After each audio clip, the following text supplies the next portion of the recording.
Nanti di perjalanan waktu berganti akan muncul keadaan ganti umat, ganti umat, ganti umat sampai ke ujung dunia berakhir. Sebelum menuju itu, kata Nabi, ada satu keadaan yang ditandai di masa itu dengan satu, tadharal fitanu, banyaknya fitnah tersebar. Wa yakthurul kadhibu, banyaknya manipulasi sehingga sulit dibedakan mana yang benar, mana yang salah. Wa tataqarabul aswaqu, terjadi percepatan digital sehingga tandanya pasar mudah diakses. Ibu dulu kalau ke pasar naik angkot kan, naik ojek, manual, beli, pulang ke rumah ya. Sekarang diklik barangnya datang ya. Wa yataqarabuz zamanu, nanti waktu terasa cepat. Setahun seperti sebulan. Kayaknya baru kemarin ketemu, padahal sudah setahun. Wa yuqdadul ilmu, pakar-pakar, ulama-ulama mulai meninggal satu-satu, dan yang muncul tiba-tiba orang-orang yang tidak jelas, tapi bisa jadi pengajar agama, jadi ustadz, bisa memberikan fatwa, dan sebagainya. Saya tanya pada ibu, kira-kira dari 5 hal ini sudah terjadi belum sekarang? Percepatan digital, sudah ada media sosial sekarang. Sekarang pertanyaannya, ketika masalahnya makin banyak, pertentangannya makin rumit, kadang sulit dibedakan mana yang asli, mana yang palsu, bagaimana cara kita selamat melewati masa itu, sehingga apapun tugas yang kita jalani dalam kehidupan. Ibu sebagai, istri, sebagai ibu rumah tangga, mungkin juga berkarir dan sebagainya. Bagaimana menjalani pekerjaan dengan selamat dan kembali kepada Allah dengan bahagia dan mendapatkan rahmat Allah Subhanahu wa Ta'ala. Baik, para ibu sekalian dan teman-teman dimanapun berada, situasi yang kita alami dalam berkehidupan saat ini adalah situasi yang tidak sama dengan keadaan dan kondisi kehidupan di masa Nabi SAW. Dulu di zaman Nabi belum ada dan tidak ada media sosial. Zaman Nabi nggak ada sepeda, sekarang ada. Apalagi kereta, apalagi pesawat. Tapi ibu tidak boleh lupakan, karena Nabi ini adalah sosok istimewa utusan Allah, yang tugas pokoknya menyampaikan panduan berkehidupan pada umat terakhir, yang menjalani hidup di muka bumi sampai kehidupan ini selesai. Jadi Nabi disebut oleh Allah sebagai Nabi penutup, Nabi akhir zaman, Nabi paling istimewa. Kita yang ikut Nabi juga masuk status umatnya sebagai umat akhir zaman. Karena Nabinya akhir zaman, umatnya pun umat akhir. Jadi ibu ini manusia akhir zaman ini. Sama dengan saya. Okay? Yang dimaksud akhir zaman itu begini, supaya tidak keliru menafsirkan. Akhir zaman itu maksudnya periode masa hidup manusia sampai akhirnya kehidupan. Sampai selesai kehidupan di bumi ini. Jadi dari masa Nabi sampai akhir kehidupan yang kita belum tahu kapan, itu maksudnya yang disebut dengan akhir zaman. Dengan ditutupnya oleh Nabi terakhir, dimulai masa akhir zaman sampai kehidupan selesai. Paham Ibu? Halo, paham? Jadi jangan selalu diartikan kalau bicara akhir zaman, besok kiamat misalnya. Ya, akhir zaman itu dari mulai Nabi diutus sampai terjadi kiamat, itu akhir, puncaknya terjadi apa? Kiamat. Nah, yang penting bagi kita belajar itu, ini yang jarang dikupas, jarang dibahas. Nabi itu karena tugasnya oleh Allah ditetapkan sebagai penjelas, pembimbing, penerang, maka di antara yang beliau jelaskan itu bukan hanya hukum fikih tentang cara sholat, cara kita baca Al-Quran, cara zakat, umrah, haji, puasa, tapi juga beliau dituntun, dibimbing oleh Allah untuk menerangkan keadaan di setiap perpindahan zaman sampai akhirnya. Misal, Nabi pernah komen begini dalam sabdanya. Kalau beliau sudah komen, kita langsung subscribe aja ya, sama like, gak usah ikut komen lagi. Khairul qarni, era terbaik itu kata Nabi, eraku. Kemudian era setelahku, sahabat. Kemudian era setelah itu, tabi'in. Jadi ada era Nabi, era sahabat, era tabi'in, kemudian yang dekat ke tabi'in. Semakin berganti eranya, akan semakin banyak masalahnya. Ada satu kalimat Nabi, nanti yang akan jadi ukuran kira-kira kita itu hidup di era yang bagaimana situasinya. Nanti kalau sudah paham, oh saya hidup ini di era yang seperti ini. Bagaimana cara menjalani kehidupan di era itu supaya selamat hidupnya di dunia dan selamat juga saat kita kembali ke akhirat kelak. Nah sekarang Saya bacakan dulu satu hadis. Nanti menurut ibu kira-kira kita sudah berada di era itu atau belum? Karena di zaman Nabi itu belum terjadi. Ya, paham? Nah, kalau sudah paham, mari kita tutup kajian kita. Tenang ya Bu ya. Ya. Yuk kita bacakan hadisnya pelan-pelan. Qala Rasulullah sallallahu alaihi wasallam, untuk menyingkat saya langsung sanadnya kepada Rasulullah sallallahu alaihi wasallam. Yushiku alla taquma as-sa'atu hatta tadhhara al-fitanu wa yakthura al-kadhibu wa yuqbada al-ilmu wa tataqarabu al-aswaqu wa yakthura al-kadhibu. Paham? Tidak.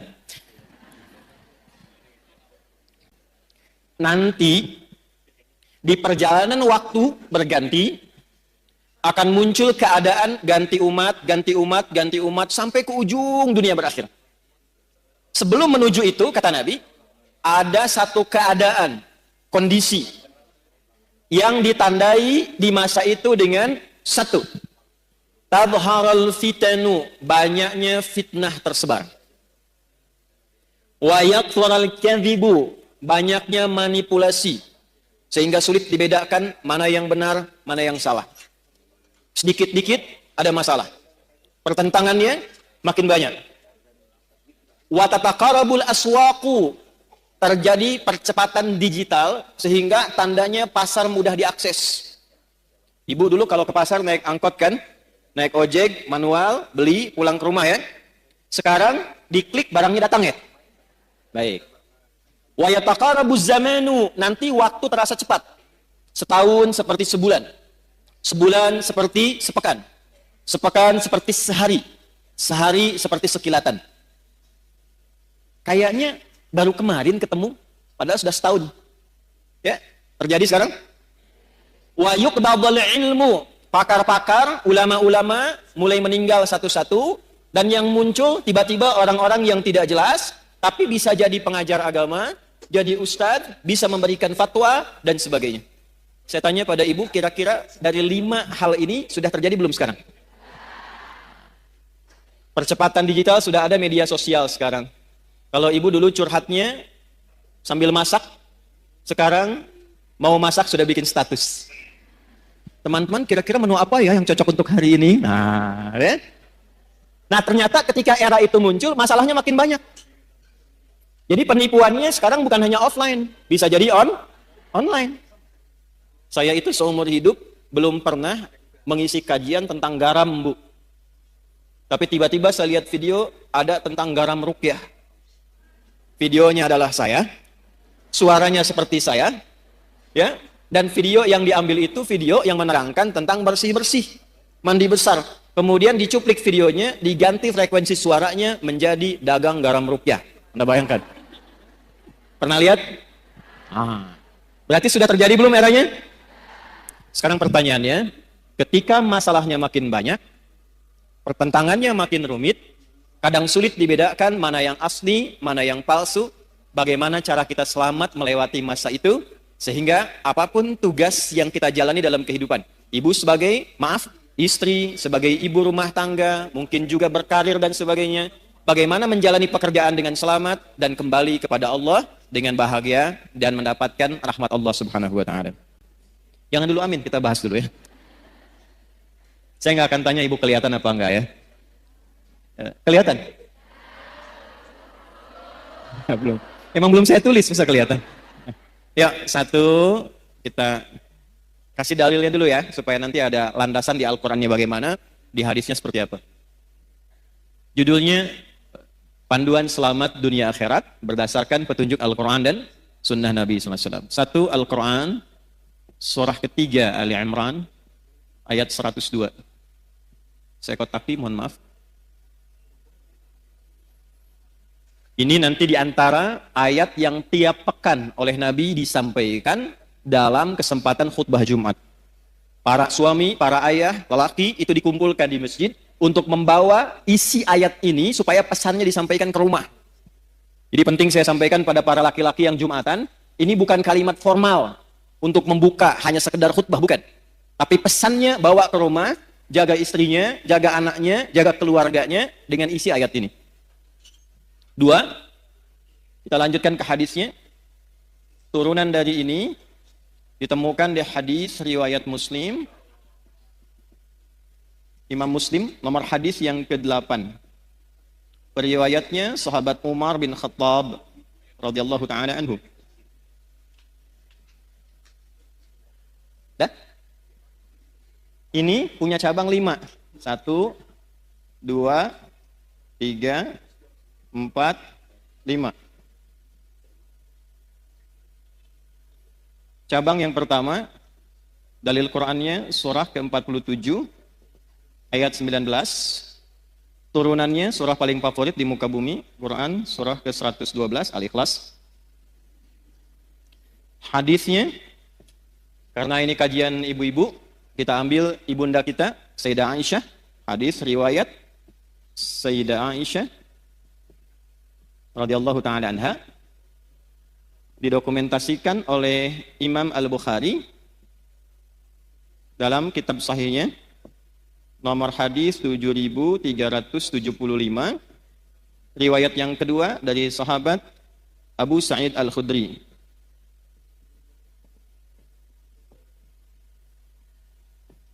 Masih di Al-Bukhari. Ini sudah saya cek ya Bu ya, insyaallah betul. Nomor hadis 7374. Sudah?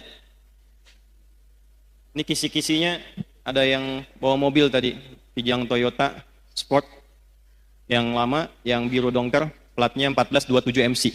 Nah itu ada tulisan di atasnya itu nanti surat yang terkait dengan ini. Di depan ada mobil parkir tadi saya lewat. Nomor platnya 1427 MC itu di belakang. 2, ini turunannya, Quran, surah kedua, di ayat 45 sampai 46, tulis Quran surah ke-29, ayat ke-45. Hadisnya kita ambil yang sahih juga, hadis riwayat Al-Bukhari. Juga hadis riwayat Muslim yang meriwayatkan sahabat Abu Hurairah. Karena Al-Bukhari sudah, kita masukkan yang Muslimnya supaya lengkap. Nomor hadis 393 sampai 397. Kemudian yang tokoh yang mengalaminya namanya Khalad bin Rafi' Az-Zuraiqi. Nah, sampai ke tokohnya kita cari supaya maksimal. Ya, kita mulai ya. Setiap pekan dalam kesempatan Jumat, Nabi senantiasa membuka khutbahnya dengan satu ayat Al-Quran, satu ayat saja, tapi memberikan pedoman keselamatan yang pokok. Gampangnya gini, kalau ibu ingin selamat di dunia ini, aktivitasnya apapun, mau ibu pebisnis, pedagang, di rumah, jadi perawat, apapun itu, suami kerjanya apapun, ingin selamat kehidupannya di dunia, sampai dijamin selamat pulang ke akhirat, maka pokoknya ada di ayat ini. Jaga ayat ini, amalkan isinya, pekerjaan apapun insya Allah selamat. Ayatnya ada di Quran surah ketiga Ali Imran di ayat 102 yang tadi saya baca di awal pembukaan kajian. A'udzubillahi minasyaitonirrajim. Ya ayyuhalladzina amanu ittaqullaha haqqa tuqatih wa la tamutunna illa wa antum muslimun. Yuk kita bedah pelan-pelan ya. Kita bagi 3 ayatnya. 1, ya ayyuhalladzina amanu. 2, ittaqullaha haqqa tuqatih. 3, wa la tamutunna illa wa antum muslimun. Ini mohon maaf saya tulis dengan khot saka ya. Kan khot itu ada khot nasakh, thuluth, ada ruk'ah, ada farisi. Nah ini jenisnya khot saka. Khot paling kontemporer. Saka itu singkatan, saka hoyong. Supaya cepat. Ya ayyuhalladzina amanu. Mau dibahas singkat atau dibahas detil? Oke. Ya disebutkan 361 kali dalam Al-Quran. Fungsinya untuk memanggil, harfun nida. Nah, huruf memanggil itu di bahasa Arab ada 14. Ada a, ada ya, ada aya, ada wa, dan seterusnya. Tapi di Al-Quran yang disebutkan ibu, penting ini catat, itu hanya 1 dari 14 ini. Ini qadarullah kajian kami yang terakhir, di disertasinya membahas tentang kajian gramatikal Quran, 30 juz. Dari Al-Fatihah sampai An-Nas. Nah, ya ini satu-satunya huruf panggilan yang disebutkan dalam Al-Quran, ternyata rahasianya, yaitu memiliki fungsi, memiliki dan mewakili seluruh fungsi huruf-huruf nida yang lain. Misal, huruf nida itu huruf panggilan, Bu. Ya, ibu nida, ibu panggilan. Dipanggil suami, panggil anaknya, dan sebagainya. Ya, ya memanggil yang dekat. Ya, memanggil yang menengah. Ya, memanggil yang jauh. Ya, bisa untuk minta tolong. Ibu sedang tawaf, tiba-tiba misalnya ada kondisi tertentu, kejepit, terus minta tolong. Ibu tinggal panggil dengan 1 huruf. Ya, nengok semua tuh. Ya, yang dekat, yang menengah, yang jauh. Nidaul qarib, nidaul mutawassit, nidaul ba'id. Pelan-pelan. Ayyuha disebutkan 150 kali dalam Al-Quran. Ayyunya namanya munada kalau di ilmu nahwu, berfungsi menguatkan hukum. Haknya namanya hak tanbih, berfungsi mengingatkan. Nanti sampai sini belum paham, kalau sudah kita terangkan jelas baru mengerti. Alladzina disebutkan 1080 kali dalam Al-Quran. Ini namanya konjungsi, kata sambung, isim mausul, tapi menunjuk pada objek, orangnya tanpa kecuali, siapapun. Mau laki-laki, mau perempuan, berapapun usianya, siapakah dia, besar, kecil, tua, muda, apakah dia diberikan kekuatan dengan kedudukan, harta melimpah, atau orang biasa, semua tanpa kecuali. Jadi kalau ada ayat Quran, dibuka dengan kata alladzina amanu, artinya Allah tidak membedakan siapapun sepanjang dia merasa punya iman. Yuk kita terjemahkan dengan ilmu tadi. Ya ayyuhalladzina amanu, hei semua yang masih merasa punya iman dalam dirinya. Aku tidak melihat apakah engkau merasa kaya, orang biasa, punya kedudukan, laki-laki kah, perempuan kah, besar kah, kecil kah, tua kah, muda kah, ulama kah, orang biasa kah, sepanjang engkau merasa punya iman kepadaku, dimanapun kau berada. Apakah engkau merasa dekat, menengah, atau engkau sedang berada di tempat yang jauh. Sepanjang engkau merasa punya iman. Aku tegaskan, aku ingatkan. Aku tegaskan, aku ingatkan. Nah, kalau tahu begitu, beda kan ya ngajinya ya. Ibu kalau menemukan kalimat seperti itu di Quran, artinya kita sedang disentuh langsung oleh Allah. Allah nggak lihat status kita. Nggak lihat status sosial, tidak melihat status berkehidupannya, apakah berkeluarga atau belum. Yang penting merasa punya iman. Ingat ya Bu ya, ingat baik-baik ini. Saya berikan satu rahasia penting di dalam pembuka ayat ini, tapi ini diantara kita saja. Kalau ada ayat dibuka dengan kata iman, itu artinya informasi yang disampaikan di ayat ini menentukan kadar keimanan kita. Apakah iman kita betul-betul sedang kuat, lemah, atau berada di tengah-tengah. Nanti yang menentukan kalimat setelahnya. Ya ayyuhalladzina amanu. Karena itu para sahabat, kalau mendengar ayat turun di Quran dengan kalimat iman, ya ayyuhalladzina amanu, mereka akan datang dengan gembira dan mengatakan sami'na wa ata'na. Kami mendengarkan ya Allah ya Rasulullah, dan kami akan menaati apapun yang disampaikan oleh Allah untuk membuktikan keimanan kami pada Allah dan Rasul. Nah, jadi sahabat dulu seperti itu. Ya, di antara ayat paling favorit bagi Nabi itu Al-Baqarah ayat 284 sampai 285. Orang yang hafal 3 ayat ini dan biasa berdoa dengan mengawali dengan 3 ayat ini, sepanjang yang dimintakan baik untuknya dunia akhirat, maka cepat akan dikabulkan oleh Allah.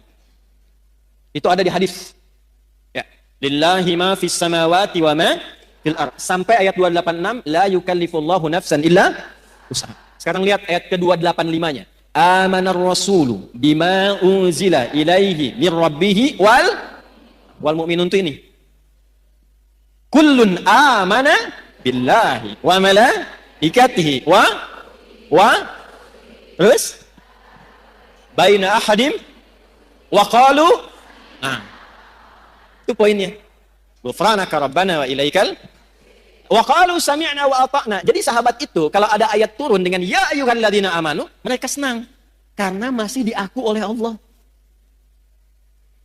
Bu, ini saya kasih gambaran Bu ya. Ibu kalau diaku anak oleh orang tua senang tidak? Ibu kalau diaku teman sama orang yang berpengaruh senang tidak? Ibu kalau bilang, presiden bilang begini, ini teman saya tuh, senang tidak? Senang. Kalau ada tokoh yang ibu senangi, terus bilang sama ibu, itu teman saya tuh. Senang tidak? Sekarang Allah mengakui keimanan kita. Kita dianggap sebagai hamba Allah. Dan dikatakan, ya ayyuhalladzina amanu. Hei hamba-hambaku yang yakin punya iman kepadaku. Ibu senang tidak? Masa? Bukti senangnya apa? Dulu sahabat itu kalau ayatnya turun, ya ayyuhalladzina amanu, mereka langsung wajahnya gembira. Karena tahu imannya di aku. Di aku hamba sama Allah. Terus nunggu, ya Allah perintah apa? Sami'na, kami akan mendengarkan dengan fokus. Wa ata'na, setelah kami dengar, kami akan amalkan, kami taati. Jadi bukan sami'na wa nanyaina. Kami dengar, kami klarifikasi dulu gitu ya. Nah, sahabat tidak begitu. Nah sekarang ini poinnya. Jadi di sini ada ukuran iman. Bahasa kerennya parameter iman. Rumus pertama, kita belajar rumus. Kalau ibu ingin mengukur keadaan imannya, ingin tahu nih, sedang kuat, biasa-biasa, atau sedang lemah. Ibu keluarkan semua ayat di Quran yang ada kata iman di awalnya. Lalu lihat setelah itu informasinya. Kalau ibu sudah mengamalkan informasi itu dengan semangat, artinya imannya sedang kuat. Contoh, kalimat iman pertama di Al-Quran ada di Al-Baqarah ayat 3. Alladzina yu'minuna bil ghaib. Kalimat iman pertama. Setelah itu wa yuqimunas. Orang-orang yang imannya itu cenderung bagus kepada Allah, pakai yu'minun, cenderung bagus, naik, bisa dilihat dengan semangatnya menunaikan sholat dengan baik. Maka menunaikan sholat itu ukuran iman.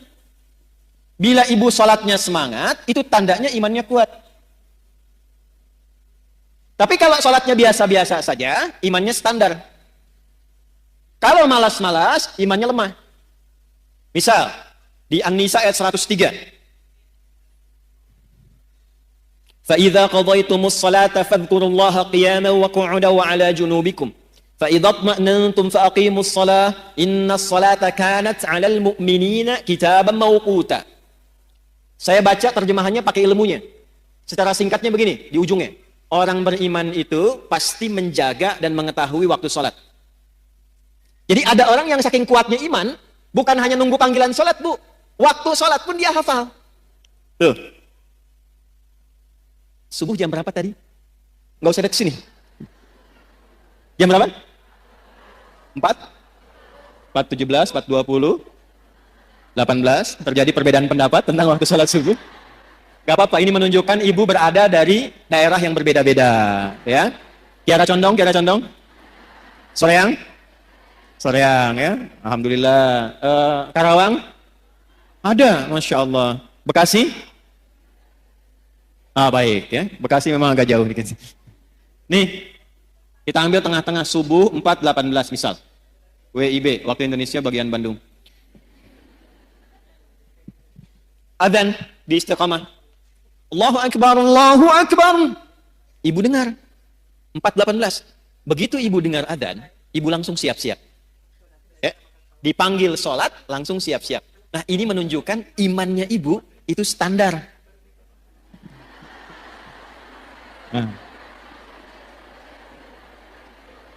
Belum kuat.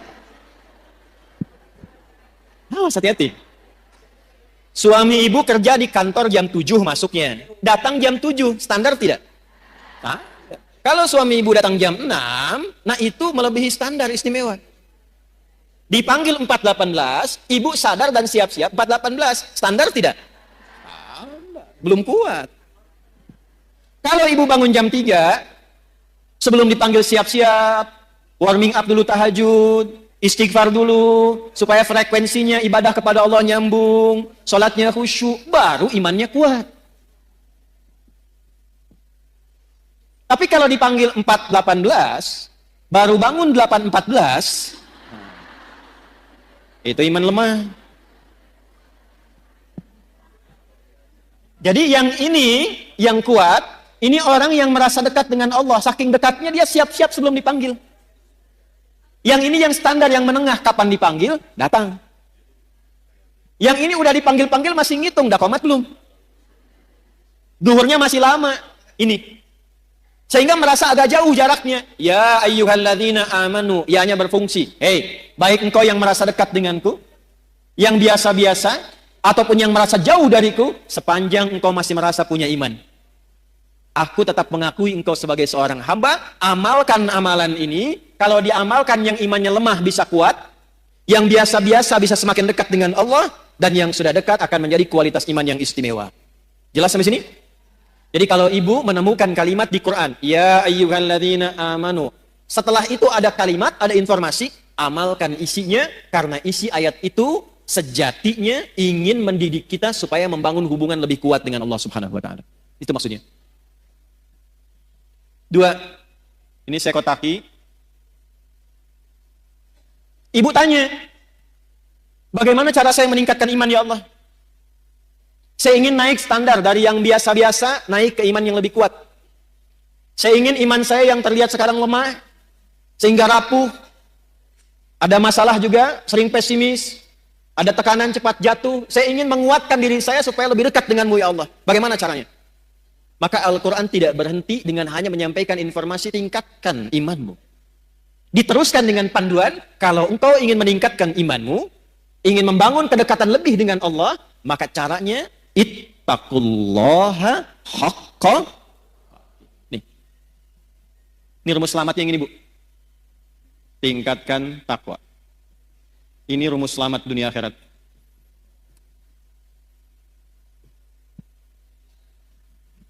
Ya, tahan ya, karena itu saya kotaki. Tingkatkan apa? Pelan-pelan. Jadi kalau ibu bertanya, apa rumus selamat dunia akhirat dalam Al-Quran dan hadis? Bahasa Qurannya sederhana. Tingkatkan takwa secara serius dan benar. Tingkatkan takwa secara serius dan benar. Pelan-pelan. Mohon izin saya turunkan sedikit volumenya supaya lebih bisa didengar dengan baik. Tadi kalau agak keras itu agak semangat ya. Bu, saya kasih jalan berpikir dulu. Bahasa kerennya, logikanya begini. Yang punya rezeki itu siapa? Yang punya harta siapa? Yang punya ilmu siapa? Yang punya segalanya? Oke. Sekarang simpan. Tidak ada yang serupa dengan Allah. Laisa kamitslihi syai'. Tapi saya kasih ibu permisalan sedikit saja. Ibu kalau dekat dengan pejabat, aksesnya mudah nggak? Ibu kalau punya teman orang kaya, gampang dibantu nggak? Gampang kan?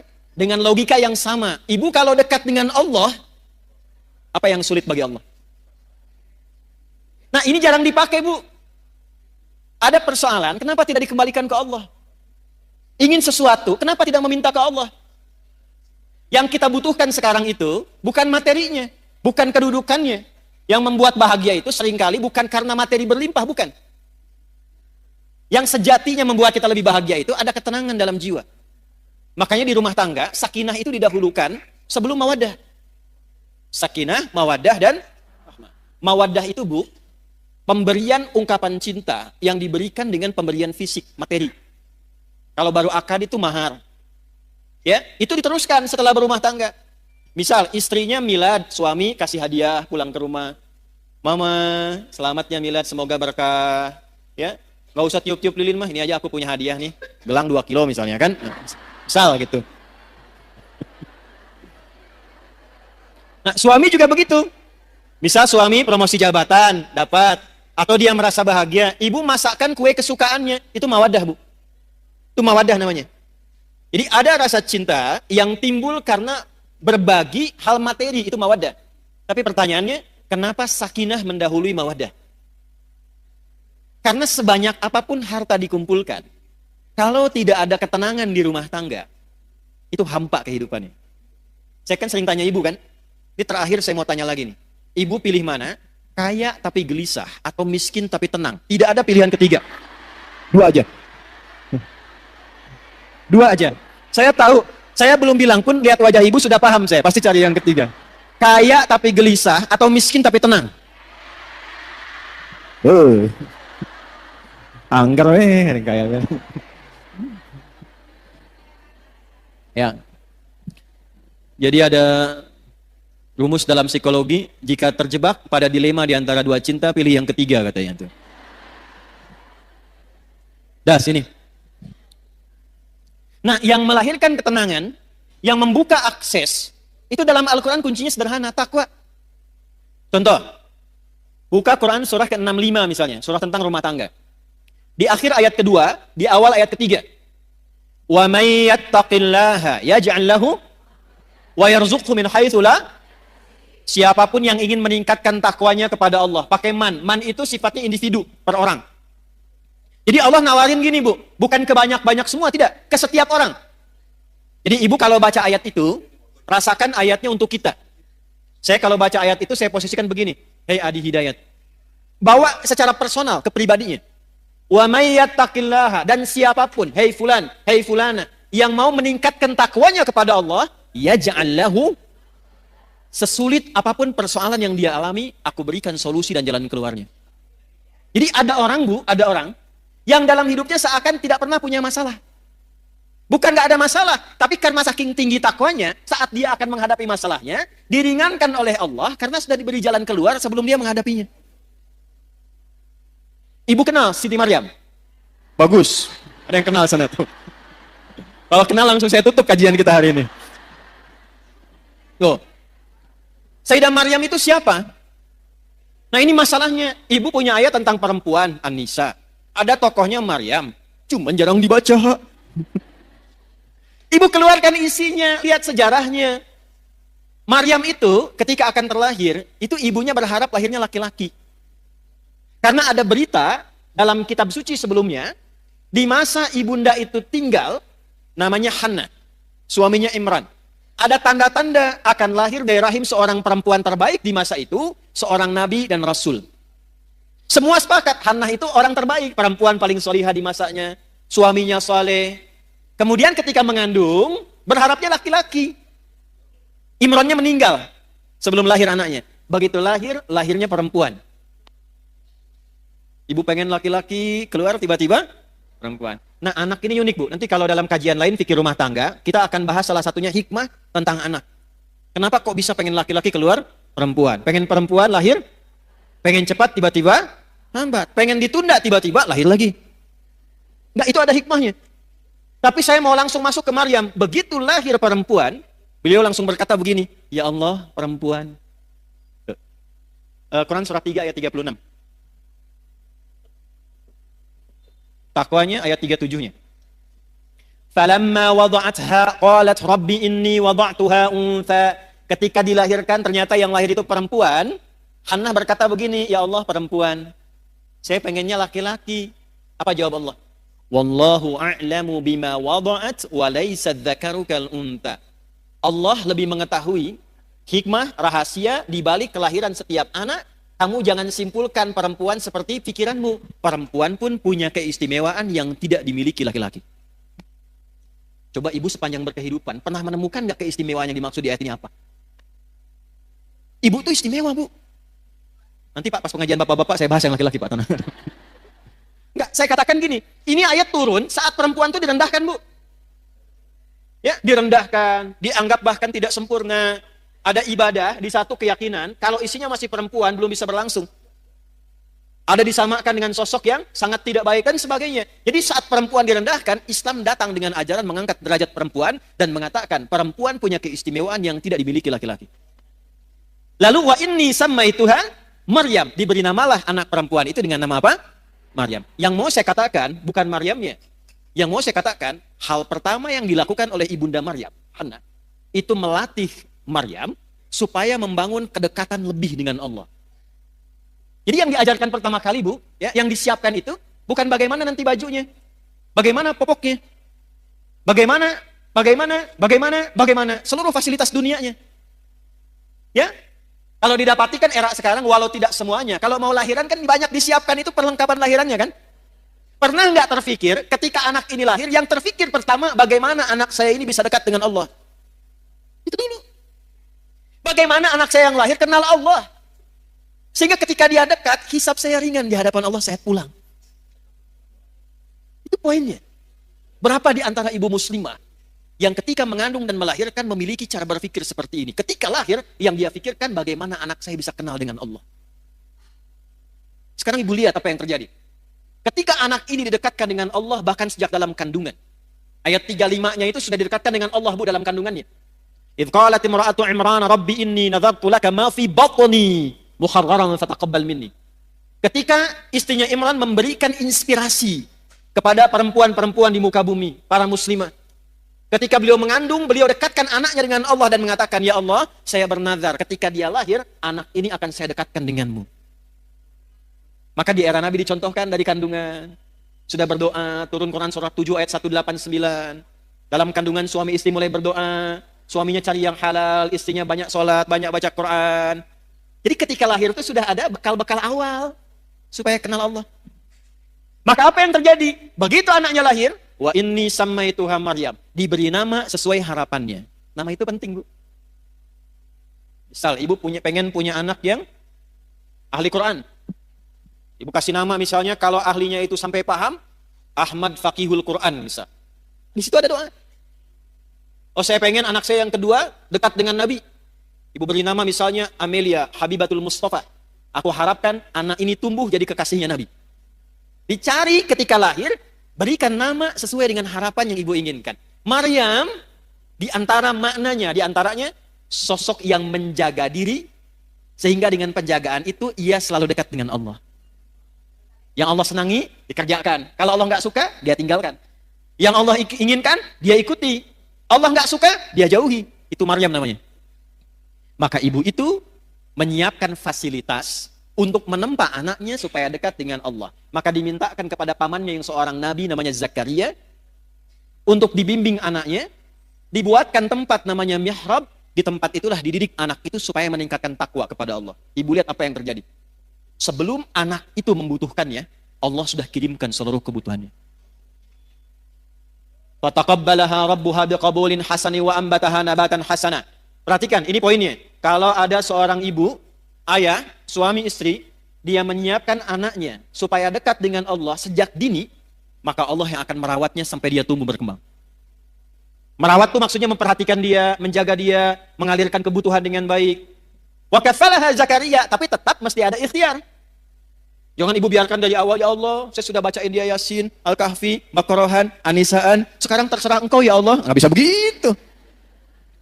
Cari sekolah yang baik, cari orang baik untuk ngajar, ustadznya cari. Nanti dengan ikhtiar itu turunlah rezeki dari Allah.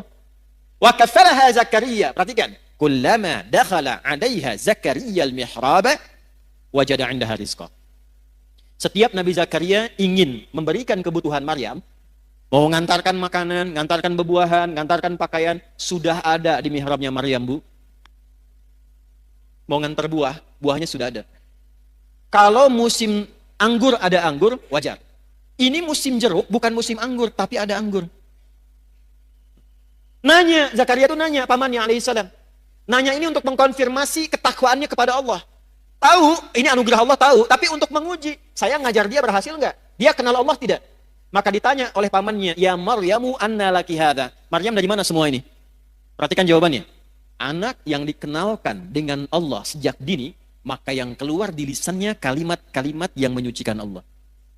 Subhanallah, alhamdulillah, Allahu Akbar. Maka apa yang keluar di lisan Maryam? Qalat huwa min indillah. Paman, semua ini anugerah Allah. Innallaha yarzuqu may yasha bighairi hisab. Allah akan mengalirkan rizki pada hamba yang dikehendakinya tanpa batasan. Siapa hamba yang dikehendaki di sini? Yang meningkatkan takwa. Ini. Jadi kalau anak-anak ibu dari awal didekatkan, dikenalkan dengan Allah, itu yang keluar nanti kenal Allah, Bu. Saya pernah lihat satu video dulu, ada anak mau disuntik masih kecil. Yang keluar tuh subhanallah, astagfirullah, dosa apa aku ya Allah, astagfirullah, gitu, ya kan? Tapi tidak sedikit juga anak-anak yang mau disuntik harus dikenalkan dengan mainan dulu gitu kan, dan sebagainya. Tidak salah, tidak. Tapi kalau ingin dijaga dirawat oleh Allah, maka kenalkan sejak dini. Maka Bapak Ibu, Bapak tuh ada Bapak di sana, Ibu di sini, supaya terbawa juga suasananya. Yang mau saya tegaskan yang pertama, apakah itu hanya berlaku untuk Maryam atau umum? Kita bisa dapat nggak? Dari mana taunya?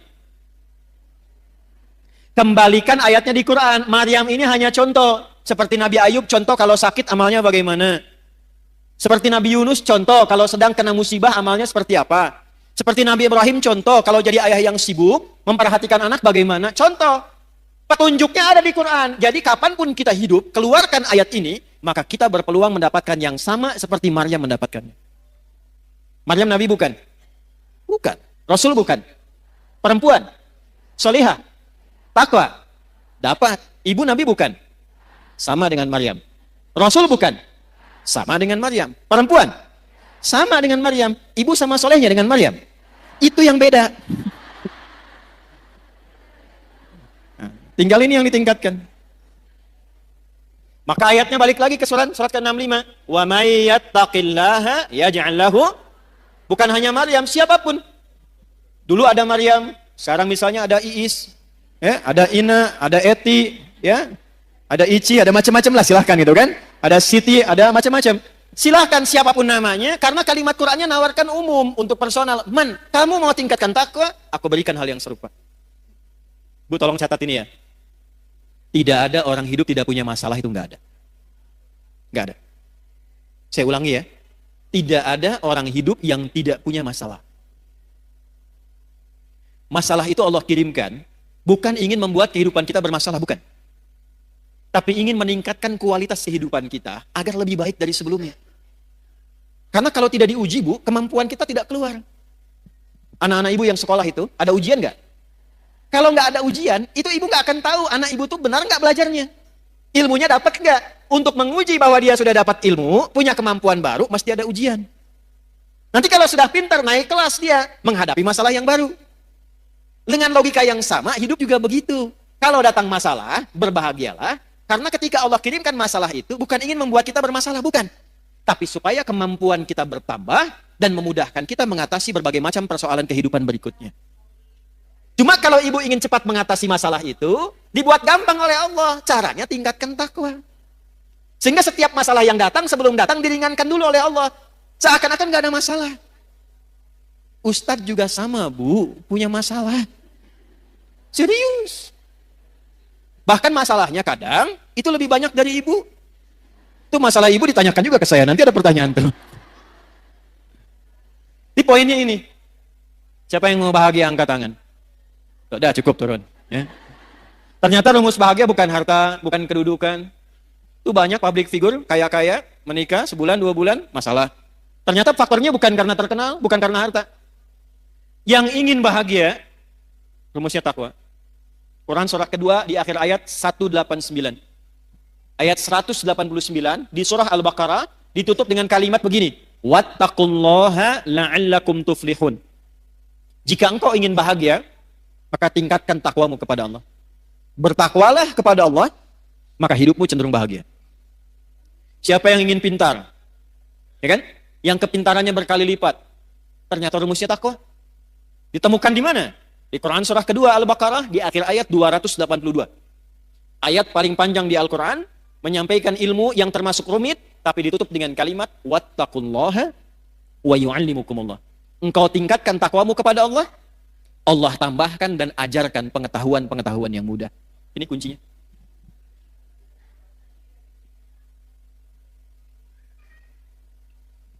Nah, jadi kalau ingin selamat, ingin nyaman hidup di dunia, sampai nyaman kembali ke akhirat, nyaman, enak, tenang, baik, itu bahasa Arabnya hasanah. Ibu hasanah, ibu yang nyaman, tenang, baik, ya.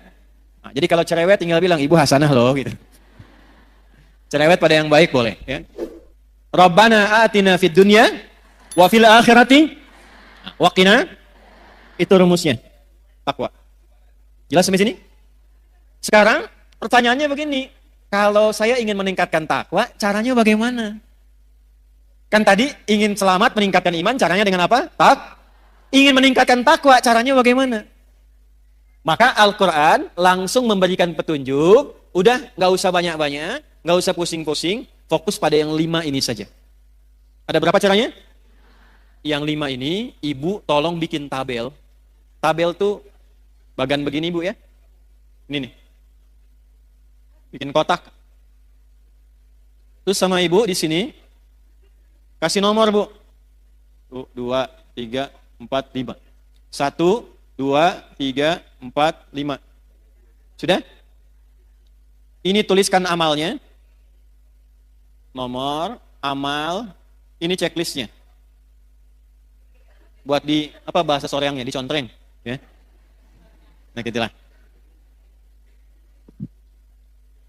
Lihat sini. Saya ingin meningkatkan iman. Caranya dengan takwa. Dengan takwa hidup saya mudah, dengan takwa hidup saya nyaman, dengan takwa insya Allah terjamin selamat dunia akhirat. Bagaimana cara meningkatkan takwa? Bagian ketiga ini. Wala tamutunna illa wa antum. Wawunya pakai ataf. Dan jagalah takwa ini sepanjang engkau hidup. Jangan sampai engkau wafat kecuali engkau menjaga takwa ini. Bagaimana cara menjaganya ya Allah? Wa antum muslimun. Jagalah 5 pokok yang takwa sebagai seorang muslim. Di terjemahan diartikan kecuali engkau menjadi seorang apa? Muslim. Muslim itu artinya orang yang mengamalkan Islam. Saya ulangi. Muslim itu artinya orang yang mengamalkan apa? Ibu senang bahasa Arab gak? Kenapa pelan suaranya? Kalau enggak, jawab aja. Enggak, gitu. Enggak apa-apa, Bu. Enggak harus pelan-pelan. Ya, jawab, Bu ya. Jawab. Kecuali kalau akad nikah diam bisa. Ya, kalau ibu dilamar, anak ibu misalnya ya, dilamar, diam. Itu harus pastikan, Bu. Diam itu tanda setuju. Kalau tidak setuju, jawab.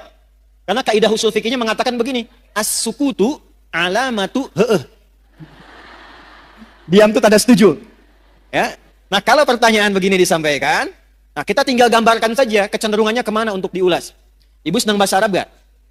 Gini, kalau ada 4 huruf, misal Islam, maka kalau kita mau bentuk jadi orang, tinggal tambah mu depannya sebelum akhirnya i.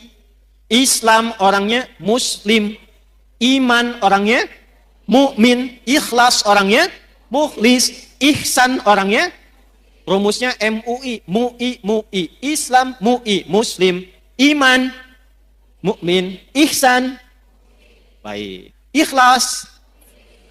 Jelas ya? Tapi kalau katanya begini, O atau A tinggal tambah ah di ujungnya. Tak. Misal, laki-laki mau jadiin perempuan, tinggal tambahkan tak ah di ujungnya. Muslim perempuannya, nah, mukmin, nah, soim. Nah. Dah sini. Sudah. Biar nggak ngantuk. Muslimun orang-orang Islam. Muslim itu orang yang mengamalkan Islam. Apa itu Islam? Angkat tangan. Apa itu Islam? Ya, Ibu, mangga, Bu. Quran? Berserah diri 100.000. Saya serius. Mangga ya. Titip panitia aja ya, kejauhan. Panitia mana panitia? Mas. Ibu itu. Bu, nuyut Bu, awas Bu, kade Bu. Ayo mau tambah, saya naikkan 500.000. Islam itu takwa, baik, kurang. Ya, Ibu. Ya. Salat, zakat, puasa, haji, baru 4. Syahadat, 1 juta ya, 1 juta. Nah. Mas yang itu ya, Ibu itu ya. Nanti belakangan ya, Bu ya. Apa? Nggak jadi? Baik. Nah, sekarang saya naikkan. Tahu dari mana Ibu jawabannya itu? Udah cukup. Ini udah saya tulis nih. Hadis Muslim, nomor hadis yang ke-8, riwayat Umar bin Khattab. Udah, tahan sini, lihat sini. Fokus. Ya Allah, saya ingin meningkatkan takwa, caranya bagaimana? Kata Allah, kamu jadi orang Islam yang baik. Amalkan ajaran Islam, jaga sampai meninggal. Kalau kamu jaga ajaran ini sampai meninggal, kamu selamat sampai pulang. Kita tanya balik, ya Allah, ajaran Islam yang pokok itu mana saja? Maka dijawablah oleh Nabi. Jawaban ini diungkapkan oleh Umar bin Khattab, disampaikan kemudian dirangkum oleh Imam Muslim, dituliskan di kitabnya nomor hadis yang ke-8 sampai ke kita. Apa jawabannya? Ketika Nabi ditanya mal Islam, kata Nabi, 1, antashhada an la ilaha illallah wa anna Muhammadar Rasulullah. Amal pertama syahadat. Syahadatain. Wa tuqimas salat. Wa tu'tiyaz zakat. Wa tasuma Ramadan. Wa tahujjal baita in istata'ta ilaihi sabila. Haji atau umrah? Haji atau di sini maksudnya kalau belum mampu untuk haji bisa menunaikan apa? Maka yang didahulukan hajinya. Saya checklist haji. 5. Bu, 5 ini aja jaga sampai meninggal. Insya Allah selamat. Ibu mau dagang? Boleh. Tapi pastikan ibu punya syahadat. Karena ini kuncinya. Ibu mau sekaya apapun, sehebat apapun, suami punya kedudukan apapun, syahadatnya nggak ada, nggak bisa selamat di akhirat, Bu. Nggak percaya nanti lihat deh. Ya, ini bagian pertama. Saya tanya, ibu kenal Firaun? Ayo bilang kenal. Firaun itu kaya tidak? Punya kedudukan tidak? Punya pasukan tidak? Masalah utamanya apa? Syahadat ini. Makanya perjuangan terakhirnya yang dia pengen saat mau ditenggelamkan itu, dia pengen syahadat. Saya sekarang beriman sama Tuhannya Musa dan Harun. Kata Jibril, enak aja. Karena syahadat yang sudah dipaksakan di tenggorokan dan dipaksakan, hanya ingin, bukan karena ikhlas syahadatnya. Dia menginginkan dengan mengucapkan itu pengen selamat dari terjangan air laut pada masa itu. Maka Jibril melihat, ini bukan ketulusan. Ini kepura-puraan. Maka malaikat diwahyukan, diperintahkan mengambil bagian dari tanah, ya, atau juga dari bagian tanah laut, ya. Kalau kita bahasa Indonesianya apa ya? Kalau kira condong tuh letak itu apa bahasanya? Lumpur. Nah, ya, lumpur laut diambil lalu dijejalkan ke mulutnya begini. Masalahnya apa? Yang dia cari syahadatnya. Jadi jangan dikira kekuatan, jangan dikira harta benda, jangan dikira kehebatan yang tampil di dunia itu bisa membawa keselamatan di akhirat, belum tentu. Ini yang pertama. Jadi sekarang ibu lakukan apa? Yang ibu lakukan, keluarkan semua anggota keluarga, tulis siapa aja di sini. 1, 2, 3, 4, 5. Yang ke atas siapa? Yang ke bawah siapa? Yang ke kanan siapa saja? Ke kiri siapa saja? Ayahnya, ibunya, suami, istri, anaknya, sampai ke bawah. Cek. Yang pertama, yang harus dipastikan, ini ada enggak? Gimana syahadatnya suami? Istri bagaimana? Ibu? Anak-anaknya? Keluarganya? Ini nomor 1, letakkan urutan pertama. Buka Quran surah 52, ayat 21. At-Tur. Quran surah 52, ayat 21. Saya tanya ibu dulu sebentar. Ibu mau ketemu anaknya lagi nggak di akhirat? Mau kumpul nggak dengan keluarganya? Dengan suaminya? Kenapa pelan? Lihat sini. Ternyata yang pertama ditampilkan Quran itu bukan bekal harta, bukan kedudukan. Jadi kalau ibu punya suami, punya anak, punya kedudukan, punya harta banyak, itu tidak menjamin mengumpulkan kembali di akhirat. Walladzina amanu, iman dulu. Wattaba'athum dzurriyyatuhum biimanin alhaqna bihim dzurriyyatahum. Dan para orang tua yang punya iman diikuti oleh anak cucunya, sekeluarga, kerabatnya semua beriman, kami akan kumpulkan kembali, kata Allah. Aku kumpulkan kembali satu keluarga itu di taman surga semuanya. Wa ma alatnahum min amalihim min syai'. Dan tidak akan aku sia-siakan amal mereka untuk menguatkan iman itu. Jadi kalau ibu ajarkan anak dari kecil supaya kenal Allah, itu ditulis, Bu, diperintahkan malaikat tulis tuh. Kadang-kadang mesti menjewer anak supaya dekat dengan Allah, itu ada bekas. Di hari hisab, di antara tanda yang Allah perintahkan pada malaikat cari pada diri anak, ada enggak bekas pendidikan orang tua kepada anaknya supaya anak kenal Allah? Pernah nggak ada begitu? Begitu anak ingin menjauh dari Allah, susah diingatkan. Ibu belai misalnya begini, nak. Itu bekas belayannya itu nanti akan jadi tanda di yaumil hisab. Dulu saya kecil itu dijewer begini, kalau ngumpet ngaji. Maghrib, TV mati. Sembunyi dimanapun akan dicari. Saya pernah kecil, ingin ngetes aja, dicari nggak? Saya sembunyi di bawah lemari asisten rumah tangga, saya masuk situ. Ternyata asisten rumah tangga diperintahkan oleh ibunda kami, cari Adi sampai ketemu. Harus ngaji di hadapan ibu. Kalau nekat dijewer. Dan saya baru tahu kenapa telinga ini penting dijewer. Ternyata di sini ada bagian sensitivitas dari saraf yang bisa menggerakkan juga ya bagian dari dalam diri manusia itu untuk menstimulus kepintarannya muncul. Tapi bukan berarti pulang dari sini ibu jewer semua anak, bukan. Saya mau katakan kenapa orang tua dulu kalau mendidik anak kadang suka dijewer gitu. Ya, ternyata itu ada bukti ilmiahnya sekarang. Jangan potong videonya ya. Sekarang suka ada kontainer potong-potong video. Kontainer tuh yang suka bikin konten. Ya. Udah, sini udah ya. Jadi Islam tuh sampai mengatur begitu, Bu. Ya, jangan sampai awas mendidik dengan cara menyakiti. Makanya saya suka koreksi terjemahan-terjemahan itu. Anak usia 7 tahun, ajari dia sholat. Kalau 10 tahun dia belum mau sholat, maka apa? Tuh, kan? Mau main pukul aja. Terjemahnya bukan begitu. Idrib itu artinya memberikan contoh sampai mengerti. Dari kata doroba. Doroba itu artinya memberi contoh. Innallaha la yastahyi ayyadriba mathalan ma ba'udatan fama fau. Ngasih contoh. Maksudnya apa? Anak sudah 10 tahun, malas sholat. Ibu berikan contoh kepada dia. Supaya dia mengerti tentang pentingnya sholat. Hukumannya berupa contoh. Contohnya apa? Uang jajannya jangan kasih dulu. TV-nya yang kesukaan dia matikan dulu. Sampai dia ngerti akses menuju itu mesti sholat. Kalau dia tanya kenapa sih mesti sholat? Nah, sholat itu mendekatkan kita dengan Allah. Ini loh Allah yang ngasih mama TV itu Allah. Yang ngirim uang ke mama itu dari Allah. Yang ngasih kita kenyamanan hidup itu Allah. Cara terima kasih kita sama Allah sholat. Kamu dikasih sama paman uang, kamu ucapkan terima kasih. Kita dikasih sama Allah berupa banyak kenikmatan ini. Cara terima kasihnya sholat. Itu caranya. Sampai dia mengerti. Tidak harus memukul. Kalau di Arab, budayanya memang begitu. Tapi bukan menyakiti. Kadang tepak begini. Gitu. Itu contohnya. Paham? Satu, Bu. Bagaimana cara menjaga syahadat? Maka cabangnya ini. Quran surah 47 ayat 19. Fa'lam annahu la ilaha. Fa'lam, maka cepatlah belajar. Mesti punya ilmu. Jadi syahadat pun ada apa? Ada ilmu. Izin ya Bu ya, syahadatnya checklist dulu. Tapi kalau ibu checklist, menjaganya juga nggak mudah kalau tanpa ilmu.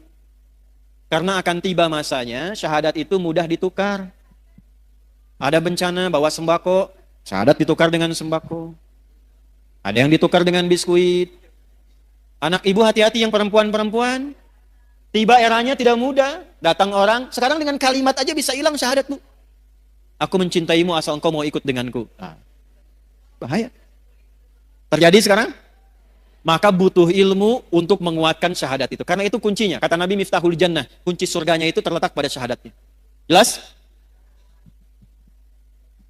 Ilmunya ada di mana? Nih. Gak usah tinggi-tinggi Bu bahasnya ya. Apalagi mohon maaf sekali. Saya sering perhatikan orang awam banyak berdebat di masalah pembahasan akidah yang tidak ada manfaat untuk dirinya. Yang penting itu membuat kita kenal Allah cukup. Gak usah terjebak dalam perdebatan, ini bagaimana, itu bagaimana. Saya nggak ngerti, bahasan dulu para ulama diskusi, sekarang jadi konsumsi awam. Salahnya kadang-kadang, sebagian kurang bisa menjaga. Di antara yang ceramah itu membahas pokok-pokok yang harusnya nggak disampaikan kepada awam. Itu kalangan diskusi di kalangan para ulama. Ar-Rahmanu 'alal 'arsy istawa, yadullahi fawqa aydihim. Ini orang bikin konten berantem sama ini, berdebat dengan yang ini. Padahal yang belum tentu memberikan faidah untuk dirinya. Orang tua kita ngajarkan dari dulu, wallahu a'lamu bimuradih. Bagi orang awam, cukup kenal Allah, cukup paham tentang bagaimana kita menyembah Allah, jaga itu sampai meninggal, selesai. Makanya ketika Nabi mengajarkan menjaga tauhid, pada orang-orang awam, pada sahabat-sahabat beliau yang awam, itu diajarnya simpel Bu. Cuma diajarkan surat Al-Ikhlas. Satu di antara 3 surat kul yang jadi favorit umat akhir zaman. Kul huwallahu ahad, kul a'udzu birabbil falaq, kul a'udzu birabbin. Ini tahu dari mana itu? Nih dalilnya dari Sayyidah Aisyah. Riwayat Al-Bukhari. Ada sahabat yang saking dekatnya dengan Allah, kenal Allah, dia hobi sekali baca kulhu. Jadi mainnya kulhu terus Bu. Rakaat kedua. Ya, walaupun rakaat pertama misalnya Al-Duha, Al-Insyirah, Al-A'la, yang keduanya selalu kulhu. Dikomplainlah kemudian. Ya, beberapa sahabat ngomplain itu, kamu kenapa sih main kulhu terus? Baca kulhu terus? Maka disampaikan kepada Nabi, inilah hebatnya Nabi sallallahu alaihi wasallam. Nabi tidak memberikan vonis, tidak langsung memberikan hukum, dipanggil orangnya ditanya, kenapa engkau senang baca kulhu di rakaat kedua? Kata sahabat ini, ya Rasulullah, di dalam kulhu itu ada sifat-sifat Allah yang indah. Saking kenalnya Allah, senang dengan kulhu, karena menemukan di situ kebenaran Allah dan sifatnya yang indah. Saya mencintai Allah. Karena itu saya senang baca kulhu. Karena di situ ada sifat Allah. Saya cinta pada Allah. Maka turunlah berita. Sampaikan Muhammad kepada sahabat itu. Karena dia cinta Allah, Allah pun mencintainya. Hadisnya sahih. Dan ketika cinta Allah diturunkan, ringan seluruh hidupnya. Ini Bu. Maka latihan, belajar tafsirnya. Qul huwallahu, Allahus, lam yalid walam yakul lahu.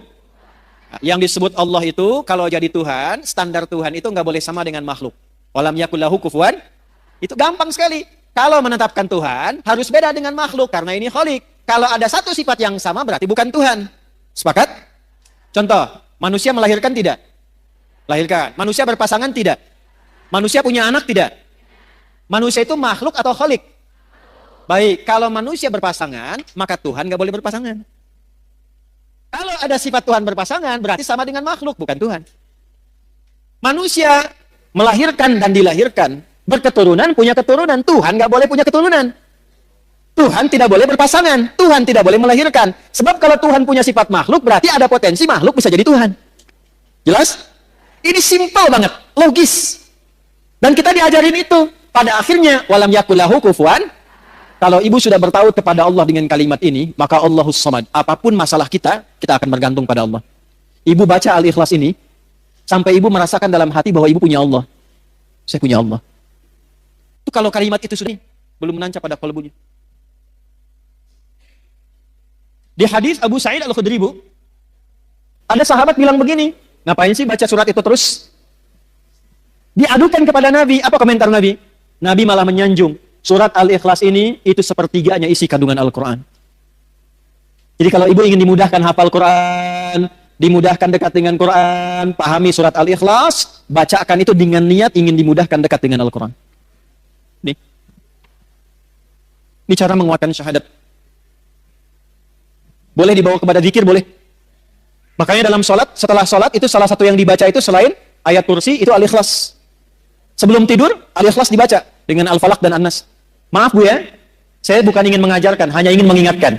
Cara bacanya, jangan hanya keluar di lisan bunyi, sampai tertanam di kolbu bahwa ibu merasa punya Allah. Qul huwallahu ahad. Sampai ibu merasa bisa nangis, itu luar biasa tuh. Allahus Samad. Ya Allah, aku ikrarkan dengan lisanku, bahwa engkaulah satu-satunya dan hanya satu Tuhan yang aku sembah dan ibadahi. Allahus Samad, ya Allah. Aku punya masalah dalam kehidupan, tapi aku punya keyakinan ketika aku gantungkan semua persoalan ini solusinya kepadamu, engkau yang akan ringankan seluruh masalahku. Dan ketika ibu menyebut Allahus Samad, rasakan masalah apa yang dimiliki. Dengan anakkah, dengan rumah tanggakah, kehidupan sosialkah. Lalu sandarkan semua kepada Allah. Lam yalid walam, engkaulah Tuhan yang tunggal, yang hak, tidak beranak, tidak diperanakan. Satu-satunya Tuhan, ya Allah. Walam yakul lahu, enggak ada yang pernah serupa denganmu. Kalau sudah aku ikrarkan seperti ini, aku bertuhan kepadamu, aku bergantung kepadamu, belum engkau juga berikan solusi padaku, maka dengan cara apa lagi aku memohon kepadamu? Karena itu ketika Nabi lewat, ada sahabat mengatakan begini, Allahumma ushidu bi annaka anta Allah, as-samad, alladhi lam yalid wa lam yulad, wa lam yakul lahu kufuwan ahad. Allahumma inni as'aluka an taghfira liya. Ya Allah, aku bersaksi, hanya engkau lah Tuhanku satu-satunya, aku sembah, aku tuhankan. Aku gantungkan hidupmu kepadamu. Aku nyatakan kau satu-satunya Tuhan yang tidak serupa dengan makhluk manapun, tidak beranak, tidak diperanakan. Aku tidak minta apapun, ya Allah. Dengan aku mengesahkanmu, aku hanya minta ampuni dosaku. Aku ingin jadi orang baik. Nabi lewat, lalu Nabi mengatakan begini, Fulan, tahukah engkau apa yang kau baru baca tadi? Orang ini berkata, ya Rasulullah, engkau yang paling tahu. Allah wa Rasuluhu a'lam. Allah dan Rasulnya yang paling tahu. Kata Nabi, engkau baru saja meminta kepada Allah dengan menyebut namanya yang paling agung, yang engkau kalau ucapkan itu, doamu akan selalu dijawab, permintaanmu tidak akan pernah tertolak. Itu hadisnya sahih. Hadisnya sahih. Dan Syekh Said Sabiq memasukkan hadis itu dalam pembahasan akidah ketika mengurai Al-Asma'ul Husna di kitabnya Al-Aqaid Al-Islamiyah. Jadi kalau orang benar Al-Ikhlasnya, Bu, ini sampai ke dalam jiwanya, itu doanya mustajab, Bu. Karena dia merasa punya Allah. Nah ini yang diminta ini udah nyambung belum sama Allah nih. Kadang lisannya kemana, hatinya kemana. Ibu baca subhanallah. Satu kali belum nyambung, wajar. Dua kali belum connect, wajar. 33 kali belum nyambung. Ibu mesti baca berapa kali lagi? Bu keluar dari sini ya. Mie ayam, mie ayam, mie ayam, mie ayam, mie ayam, mie ayam, mie ayam. Sampai 33 kali itu. Saya yakin sampai mau tidur, ibu akan ingat mie ayam itu. Gak percaya silahkan. Mie ayam, mie ayam, mie ayam, mie ayam, mie ayam. 33 kali. Minimal ibu akan cari kan? Ibu tiap hari, Bu, subhanallah, subhanallah, subhanallah. Dari 33 ini, bagian keberapa yang sampai ke dalam hati? 9, 10, 11? Alhamdulillah, alhamdulillah, alhamdulillah. Lisan ibu alhamdulillah, tapi tuntunan nikmat mintanya makin terus banyak. Sudah dikasih sepeda, minta motor. Dikasih motor, minta mobil lagi. Padahal baru alhamdulillah, sepeda saja belum pernah dibawa menunaikan sholat 5 waktu di masjid. Seringnya sepedaan. Kadang dibawa sampai ke pulau lain. Sepedaan dengan teman yang lain. Belum pernah diantarkan jadi saksi di akhirat bahwa dia pernah mengantar orang ini sholat di masjid. Pernah ikut pengajian. Dan itu akan dihisab. Sepeda belum dipakai ibadah, sudah minta motor. Motor belum dipakai ibadah, sudah minta mobil. Kadang Allah tahan, bukan gak pengen ngasih. Fulan, pakai dulu ibadah supaya hisabmu ringan. Kan kamu baru bilang alhamdulillah tadi. Itu. Allahu Akbar. 33 kali 5 tuh. 165. Dalam sehari. Allahu Akbar, Allahu Akbar, Allahu Akbar. Tapi masih kalah juga. Allahu Akbar, Allahu Akbar. Ayo cik ke masjid, ayo. Diskon, engkewe sekedap. Nomor 2. Ini saya tanya serius nih. Ibu kalau ada pas sinetron Korea yang paling ibu senangi, pas waktunya adzan, ibu tunda dulu sinetronnya untuk sholat, atau ibu tahan dulu tetap nonton, nanti sholatnya nomor 2? Ya, alhamdulillah. Checklist ya. Lihat sini. Ini materi itu sebetulnya sederhana, Bu. Cuman kedalamannya ini yang jarang diungkap. Maksud saya, checklist ini, syahadaten, formal, iya. Sampai ke dalam jiwa, cek sudah belum? Latihan tiap hari. Nyambung lagi, cara melatih supaya ketika syahadat saya merasa punya Allah itu bagaimana? Lakukan seperti Nabi bimbing kita. Karena itu ada bagian keduanya. Wa asyhadu anna Muhammadan. Tanya ke Nabi, ya Rasulullah, gimana cara melatih syahadat? Wa tuqimas shalah. Jaga dalam salat. Karena itu dalam salat kita bersyahadat.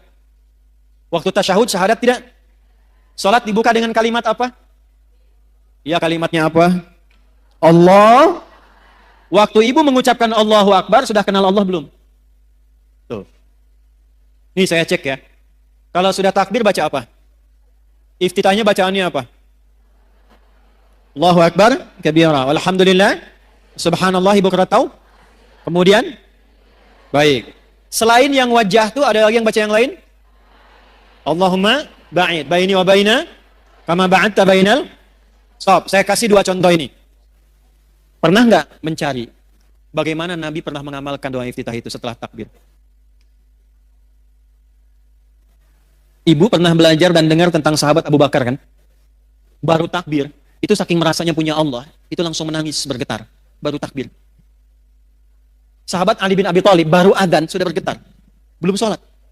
Saking merasa punya Allah. Doa yang Allahumma ba'id itu ada di Al-Bukhari, Sahih Al-Bukhari.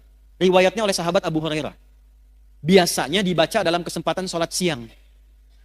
Subuh, duhur, asar, sholat siang. Yang wajah itu ada di Sunan Abu Daud. Biasa diamalkan oleh Nabi pada malam hari. Sanadnya nanti tersambung melalui Imam Ali bin Abi Thalib radhiyallahu ta'ala anhu. Jadi kalau yang Allahumma ba'id dari Abu Hurairah, yang wajah itu dari sahabat Ali bin Abi. Pertanyaannya, kenapa yang wajah itu sering dibaca malam, sementara Allahumma ba'id sering dibaca siang? Walaupun boleh baca wajah tuh, subuh boleh, siang boleh, nggak dilarang. Ada 12 doa iftitah, Bu. Boleh-boleh saja, sah. Tapi yang mau saya katakan, kenapa sering dibacanya di waktu itu? Perhatikan caranya. Ketika tangan diangkat, buang urusan dunia ke belakang. Kalau pengen khusyuk sholatnya, pasrahkan urusan kita kepada Allah, jadikan Allah yang maha agung, yang lain nggak penting, buang urusan dunia ke belakang.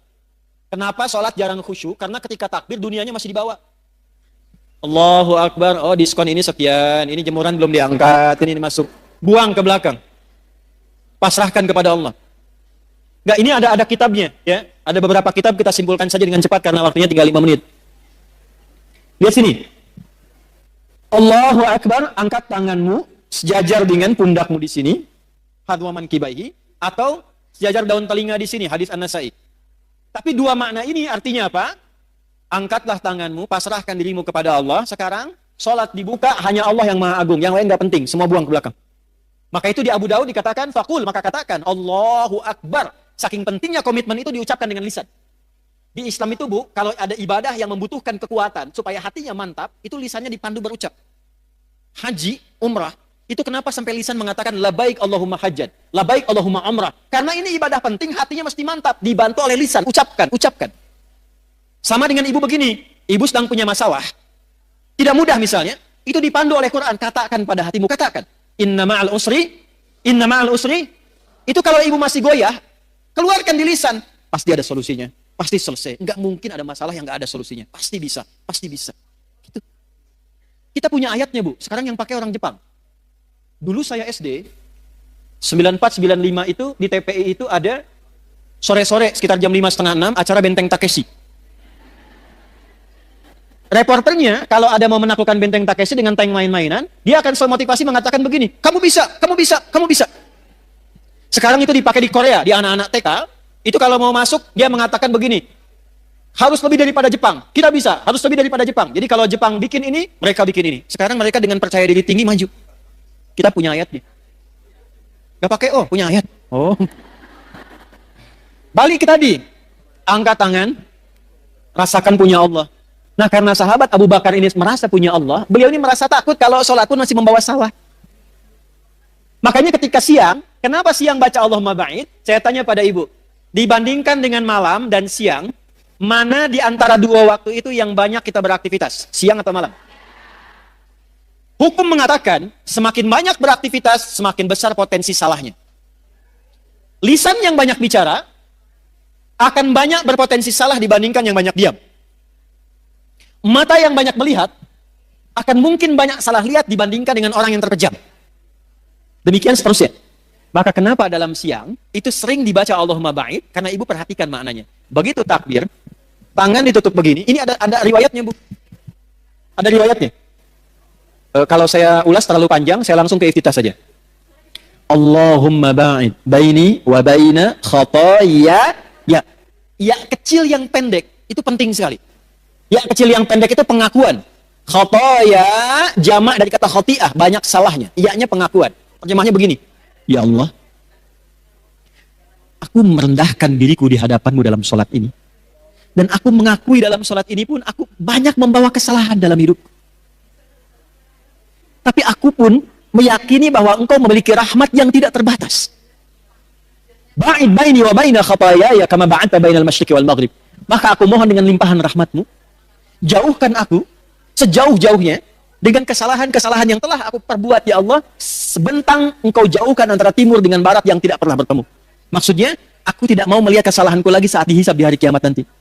Allahumma naqini minal khataaya kama yunaqqa thawbul abyaddu minad danas. Ya Allah, kalau kesalahanku ini seperti noda dalam baju, maka dengan rahmatmu, jadikan aku bersih kembali dalam menunaikan sholat ini, seperti noda dibersihkan dari pakaian.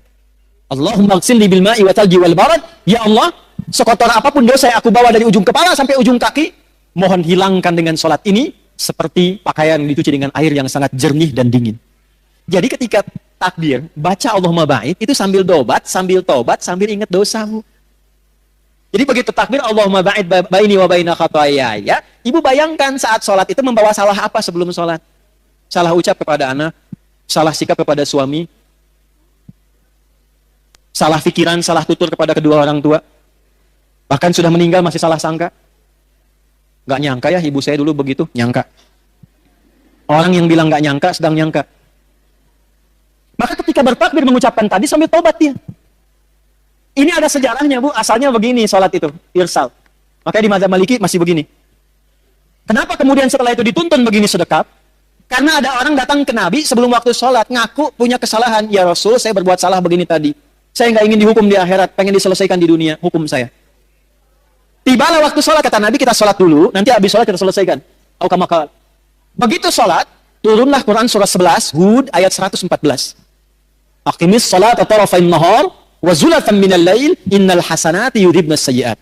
Maka selesai salam, Nabi meninggalkan tempat sholat, dikejar oleh orang ini. Ya Rasul, tadi saya minta dihukum dulu, saya punya salah. Saya nggak mau dihukum di akhirat. Kata Nabi, Aukamakala, Allah sudah menurunkan satu ayat yang menghapuskan kesalahanmu tadi. Aqimis sholata, tunaikan sholat dengan benar. Tarafain nahar, wa zulatan minal lail. Naharnya didahulukan di kedua sudut siang dan bagian waktu malam. Innal hasanati yudhibnas sayyi'at. Kalau engkau kerjakan sholat dengan baik, maka sholat itu akan membimbing engkau menghilangkan keburukan-keburukanmu. Yang sering banyak kesalahan terjadi, bukan karena faktor luar, tapi karena tak mampu mengendalikan nafsu yang ada dalam diri ini. Ini, di sini tempatnya. Ada orang lewat gak nyapa ibu. Terus ibu simpulkan, sombongnya dia, iya ya. Padahal dulu saya yang bantu dia loh. Mungkin dia sedang buru-buru, Bu. Mungkin sedang ingin ke dokter, mungkin sedang sakit gigi. Cuman karena masalah kesimpulan di sini, akhirnya yang terjadi salah persepsi, salah sangka, terjadilah kemudian hal yang tidak diinginkan. Maka apa yang terjadi? Ini yang salah. Biasanya yang kurang-kurang baik digambarkan dengan yang kiri. Ini bukan ngarang-ngarang ya. Ini ada ilmunya, ada kitabnya. Nadharat fi ma'anis shalah, asrarus shalah. Di antara kitab-kitab yang menuliskan tentang makna dalam gerakan dan bacaan salat. Kenapa kiri didahulukan begini? Ingin menunjukkan pesan begini. Yang pertama, sumber keburukan manusia itu ada di sini. Kalau salah menjaga, seringkali berbuat salah digambarkan dengan yang kiri. Kalau engkau pernah berbuat salah, tutupi dengan kebaikan tangan kananmu dan jaga kehadiran hatimu ini supaya engkau jadi orang baik untuk selamanya. Makanya ketika ibu bertakbir dalam sholat, Allahu Akbar, tangan ini komitmen bahwa ibu akan berubah jadi orang baik. Karena merasa punya Allah. Itulah kalau malam, kenapa yang dibaca wajah tuh, ya, bahkan ditambahkan dulu dengan doa pembuka. Allahu Akbar kabira itu, Bu, satu di antara 12 doa iftitah. Ditambahkan wajah tuh, itu gabungan dua doa. Yang satu menghadirkan Allah dulu supaya merasa punya Allah. Allahu Akbar kabira, alhamdulillahi katsira, wa subhanallahi bukratan wa asila. Tertanamlah rasa punya Allah dalam hati dengan kalimat itu. Baru dibaca. Wajjahtu wajhiya lilladzi fataras samawati wal ard hanifan muslima wa ma ana minal musyrikin. Inna salati wa nusuki wa mahyaya wa mamati lillahi rabbil la syarika lah wa bidzalika umirtu wa ana awwalul muslimin. Perhatikan kalimatnya. Ya Allah, di keheningan malam ini aku pasrahkan diriku sepenuhnya padamu. Engkaulah Tuhanku. Kalau aku selama ini sholat, selama ini ibadah, aku selama ini hidup, perhatikan, atau engkau wafatkan aku di detik ini ya Allah, hamba pasrah. Lillahi rabbil alamin, hanya untukmu saja penguasa segala alam. Tapi bila engkau beri kesempatan aku hidup setelah sholat ini, aku ingin berjanji menjadi pribadi yang lebih baik dan tidak akan pernah musyrik selama hidup. Jadi wajah itu perjanjian kita kepada Allah dengan komitmen mengatakan, ya Allah, aku merasa punya Tuhan, engkaulah Tuhanku, karena aku bertuhan kepadamu, aku berjanji akan jadi orang baik dan menyiapkan bekal sebelum pulang kepadamu. Pernah nggak ada rasa itu sebelum kita sholat? Itu yang saya maksudkan checklist. Pentingnya ngaji itu. Jadi nggak usah bahas yang tinggi-tinggi yang nggak kita butuhkan dalam tanda petik. Ini aja dulu supaya selamat. Anak udah sholat belum? Sekolahnya bagus, bangunannya bagus, modern, bayarannya mahal, trennya bagus, tapi nggak bisa sholat. Coret, Bu. Untuk apa? Ibu yang ngandung dia, ibu yang melahirkan berjuang dengan kematian, ibu yang memberikan ASI, ibu yang dihisab. Terus ibu tempatkan anak itu di tempat yang tidak mengenal Tuhan yang memudahkan ibu lahiran. Memudahkan anak itu dalam kandungan. Terus ketika ibu meninggal, dia pun gak mampu menyolatkan ibu. Lantas untuk apa selama ini pengorbanan yang ibu lakukan? Ini penting saya katakan, karena saya pernah menangani kasus dulu di Jakarta. Awal-awal saya kembali dari Tripoli. Tentang hukum anak meng-hire orang-orang lain untuk menyolatkan kedua orang tua yang meninggal. Karena dia gak tahu cara nyolatkannya bagaimana. Pada sekolah tinggi sampai ke luar negeri. Tuh. Checklist, Bu, latihan dari kecil anak-anak. Dari kecil, kenalkan Allah. Zakat, punya cita-cita ya Bu ya? Yang penting ibu bisa zakat selama hidup. Nggak harus ibu pikirkan banyaknya. 1000, alhamdulillah. 100, alhamdulillah. Niatkan selama hidup bisa zakat. Usaha. Kalau cuma pengen kaya, yang belum punya iman pun sudah banyak Bu yang kaya. Itu bukan persaingan. Beda cara berpikirnya. Saya ini dagang supaya saya bisa zakat. Karena saya punya Tuhan, namanya Allah. Saya pengen taatin Allah. Saya pengen bisa infak. Ya Allah beri kemampuan saya untuk zakat. Bulan ini 25 juta aja ya Allah. Zakat itu berapa persen? 2,5%. Jadi kalau ibu minta zakat 25 juta, ibu minta rezeki 1 miliar itu. Zakat. Walaupun 100 ribu, walaupun 100 rupiah, maksud saya begini, ketika nanti dihisab di hari kiamat, dipanggil. Ibu Siti Aisyah. Syahadat, checklist. Salat, checklist. Zakat, checklist. Nggak akan dilihat, Bu. Malaikat itu nggak senang gosip. Nggak ada kata malaikat, Ibu Aisyah, cuma 100 ya? Iya, nggak ada. Yang ada itu cuma checklistnya, zakat checklist. Nggak akan dilihat berapa banyaknya. Kita pengen saat dipanggil dan disebutkan Iqra kitabak. Kafa binafsikal yauma 'alaika hasiba. Baca kitab hisabmu. Begitu dibaca, saya pernah zakat, alhamdulillah. Puasa aman karena tanpa modal. Ya kan? Aman. Yang belum aman itu masuk nggak ke waktu puasanya. Makanya banyak berdoa. Latihan, sekarang latihan puasa ya. Sehari latihan dulu. Kamis puasa lagi. Nanti berhenti dulu. Sya'ban banyakin puasa sunnah. Rajab itu sehari, 2 hari, 3 hari, ya. Nanti Sya'ban tambahin banyak, jangan kebalik. Rajabnya dibanyakin, Sya'ban berhenti. Walaupun tidak salah, tapi kalau konsep Nabi nggak begitu. Kalau Rajab itu misalnya Senin puasa, nanti Kamis puasa lagi, pekan depannya puasa lagi sehari. Kalau Sya'ban dibanyakin, Senin puasa, Selasa enggak, Rabu puasa, Kamis enggak, gitu kan? Nah, Jumat enggak lagi misal, gitu kan? Ya. Nanti Ramadan full, checklist, haji. Jangan salah baca. Manis tata'a ilaihi. Perhatikan cara menerjemahkannya. Bagi siapa yang ingin mampu berhaji. Terjemahan pertama, yang mampu haji. Terjemahan kedua, yang berusaha mampu haji. Beda atau enggak? Kita hanya dituntut berusaha mampu haji. Maka dari sekarang nabung. Walaupun sebulan 100 rupiah, enggak apa-apa 100 rupiah. Niatnya dituliskan. Dia tidak berhaji selama hidupnya, meninggal dunia sebelum haji. Tapi tabungannya tercatat niat hajinya. Maka ketika dihisab, fulana, dibuka kitabnya. Masya Allah, usahanya untuk berhaji, niatnya haji mengantarkan dia pada anugerah mabrur di sisi Allah, sekalipun dia belum berhaji. Niatnya. Jelas? Ini 5 ini Bu. Checklist ini aja. Cuman mohon maaf, nanti Sab Muslimah juga saya kasih arahan ya. Ibu dari pengajian-pengajian, yang 5 ini perdalam dengan topik pengajian. Jadi kalau pengajian, bikin kurikulum. Supaya terarah ngajinya. Saya kan sering bilang pada ibu begini, ibu perempuan, lahir perempuan, tumbuh perempuan, sekarang pun masih perempuan, meninggal sebagai perempuan. Pernah nggak mengeluarkan ayat-ayat tentang perempuan dalam Al-Quran? Sebagai anak perempuan bagaimana? Sebagai istri perempuan tugasnya apa? Sebagai ibu bagaimana? Kalau jadi nenek seperti apa? Sampai meninggal, pernah nggak dikeluarkan? Sampai persiapan meninggalnya. Itu aja dulu. Nanti yang pokok dalami, sholat yang khusyuk bagaimana? Jaga syahadat bagaimana? Cara supaya kerjanya berkah, dapat harta, bisa dipakai zakat bagaimana? Ya, sebentar. Waktu habis katanya. Ya, kemudian puasa dan cita-citakan haji. Jelas? Saya mau kasih amalan, mau? Insya Allah kalau ini diamalkan, yang 5 ini akan mudah. Amalnya sederhana. Usahakan tiap hari baca Al-Quran. Saya ulangi ya. Usahakan tiap hari baca Al-Quran. Walaupun 1 ayat. Tapi jangan yang 1 ayat 1 huruf. Nun, lumayan. Usahakan ya. Yuk saya ajarkan doa. Ibu boleh rekam, atau yang nggak sempat rekam, ini kan nanti direkam. Sekarang live nggak? Live ya. Nah, nanti bisa potong dari sini doanya. Boleh diikuti juga. Allahumma ja'alni. Ulangi. Allahumma ja'alni ahlal Qur'anil Karim waj'alil Qur'ana